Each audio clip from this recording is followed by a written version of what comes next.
TH94 న్యూస్కి స్వాగతం. నేటి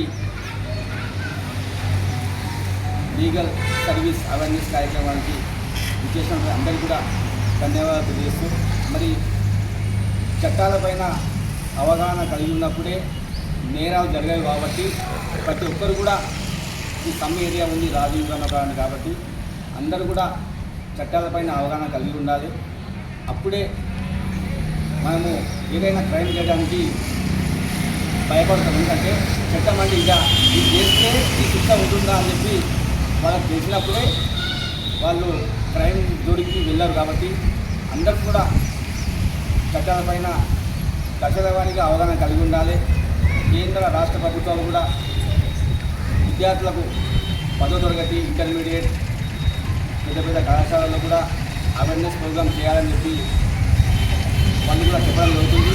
దాంట్లో భాగంగానే ఈరోజు రాజు ఇంద్రమ్మ కాలనీలో చట్టాలపై అవగాహన కలిగించాలనే ఉద్దేశంతో మండల్ లీగల్ సర్వీస్ కమిటీ ఆధ్వర్యంలో ఈరోజు ఇక్కడ రావడం జరిగింది. మరి చట్టం ఎవరి చట్టం కాదు, ఇది అందరికీ తెలుసు.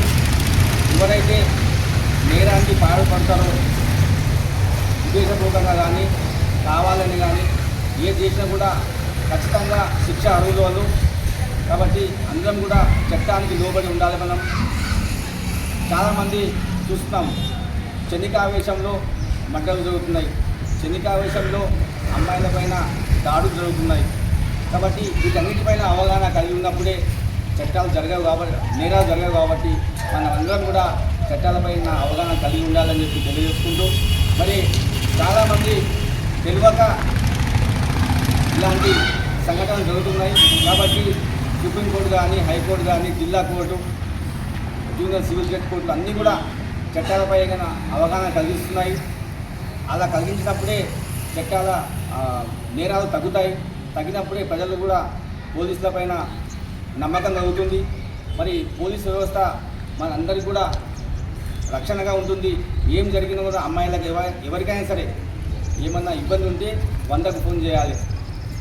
ఖచ్చితంగా పోలీసు వాళ్ళు రెస్పాండ్ అయ్యి వాళ్ళకి రక్షణ కలిగిస్తారు. వాళ్ళకే కాదు, ఎవరికైనా సరే ఏమైనా ఎమర్జెన్సీ ఉంటే ఖచ్చితంగా మనం 100కు ఫోన్ చేయాలి. సంబంధిత PS పరిధికి ఫోన్ చేస్తే వాళ్ళు ఖచ్చితంగా మనకు రక్షణ కలిగిస్తారు. కాబట్టి మనం అందరం కూడా చట్టాలపైన అవగాహన కలిగి ఉన్నప్పుడే దేశంలో బాగుపడుతుంది, రాష్ట్రం కూడా శాంతియుతంగా ఉంటుంది.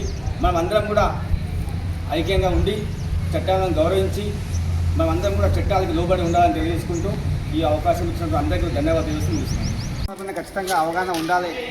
ఏం నేరం జరిగితే ఏ శిక్ష పడుతుంది కాబట్టి అందరం కూడా నేరాలపైన అవగాహన ఉన్నప్పుడే మనం చేయం. ఇప్పుడు ఎగ్జాంపుల్ చూస్తున్నాం, ఇదంతా కంపౌండర్ మొత్తం విరిగిపోయింది, పిల్లలు ఆడుకునే వస్తువులు అంతా విరిగిపోయినాయి. వాళ్ళకి తెలియక ఏం చేస్తున్నారు, ఏదో డ్యామేజ్ చేస్తున్నారు. ఇదంతా మన ఆస్తి, ప్రభుత్వ ఆస్తి అంటే ఏమిటి, మన ఆస్తి. మన డబ్బుల్లోకి వెళ్ళి మనం కట్టి ట్యాక్స్కి వెళ్ళి ఇవన్నీ చేయిస్తారు.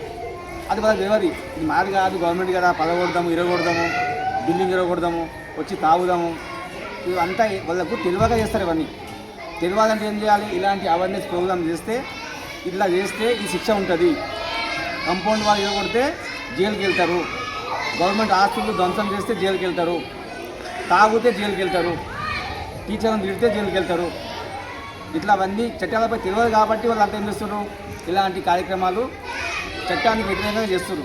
కాబట్టి ఇలాంటి అవగాహన సదస్సుకు ప్రజలంతా పెద్ద ఎత్తున హాజరైతే వాళ్ళు తెలుస్తుంది చట్టం అంటే ఏంది, చట్టం ఎవరికి పనిచేస్తుంది, కొందరికి పనిచేస్తుందా, ధనవంతులు పనిచేస్తుందా, రాజకీయ నాయకులకు పనిచేస్తుందా అని అందరికి తెలియాలంటే ఏం చేయాలి, ఇలాంటి అవేర్నెస్ ప్రోగ్రామ్కి రావాలి.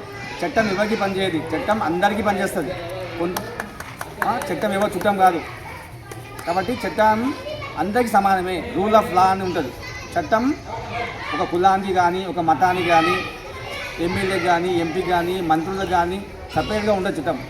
చట్టం అనేది దేశంలో ఉన్న ప్రతి పౌరులకు అందరికీ కూడా సమానంగా ఉంటుంది, సమాన అవకాశాలు ఉంటాయి. మనం PSలో పోయి కంప్లైంట్ ఇస్తే అందరికీ సమానంగా చూస్తారు పోలీసులు కూడా. ఒకవేళ చూడకపోతే ఏమున్నది, కోర్టులు ఉన్నాయి, ఉమెన్ రైట్స్ ఉంటుంది. ఖచ్చితంగా అక్కడ పోయి మేము కంప్లైంట్ చేయాలి. మాకు పోలీసు వాళ్ళు ఇట్లా కంప్లైంట్ ఇస్తే కూడా తీసుకోలేరు, మాకు అన్యాయం జరిగిందని ఉమెన్ రైట్స్లో కూడా మనం కంప్లైంట్ చేయొచ్చు. మన హక్కులకు భంగం జరుగుతాయి. కాబట్టి మన అందరం కూడా చట్టాలపైన సంపూర్ణంగా అవగాహన కలిగినప్పుడే దేశంలో కానీ రాష్ట్రంలో కానీ క్రైమ్ జరగదు. కాబట్టి ప్రజలందరూ కూడా అవగాహన కలిగి ఉండాలని చెప్పి తెలియజేసుకుంటూ ముగిస్తున్నాను.